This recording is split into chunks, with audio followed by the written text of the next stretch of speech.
I talk so much about DISC, so I thought it might be helpful to share some of the key highlights as to what DISC is about and how it can really help you understand yourself, communicate better with others, show up more authentically, all of those great things. So, I'm going to take you through a few slides just to give you an idea as to how you can understand yourself better by knowing what your DISC is. Okay, so this describes our observational behavior. So, how we show up in our lives through four key traits: dominance, so how you respond to challenges and problems; influence, how you influence others to your point of view; steadiness, how you respond to pace of the environment; and compliance, how you respond to the rules set by others. This is my disc chart. As you can see, I'm a super high I followed by D, dominance. Now, here's the center line. Anything above the line, those are your strengths. Usually it's about two. Sometimes people have one if they're really strong in a particular trait, or they might have three. And anything below doesn't mean that it's a weakness. It means that those are just not as strong for you, and it shows up in different ways. Your natural style, so how you show up on a day to day in your most comfortable environments.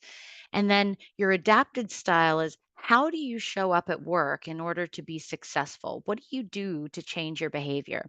So you can, I'm not going to really go through this one with you, but you can see that my behavior doesn't really change. What I wanted to do is highlight, what does it mean? What does a high I mean? What does a high D mean? And what do these mean for me in my chart? So the high I, and I've tried to color code it so it's easier to identify, builds confidence in others, has the confidence to take on difficult tasks, can be overly optimistic, may miss the finer details. That's my low compliance. Enjoys trying the untried. So, trying different things, not necessarily conforming. That's very much a low C trait.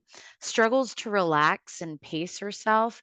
So, if I'm moving really quickly, that's definitely my steadiness and the lower steadiness at play, and has difficulty planning. So I've put in there some of the positives. There's always, with everything, limitations to our strengths. So, oh, this goes into a little bit more detail in the graphs that you provide. So some of the adjectives that describe the behavior under each of the traits. And here's the middle line and above and below. And so obviously, depending on what you are, it'll be color coded accordingly.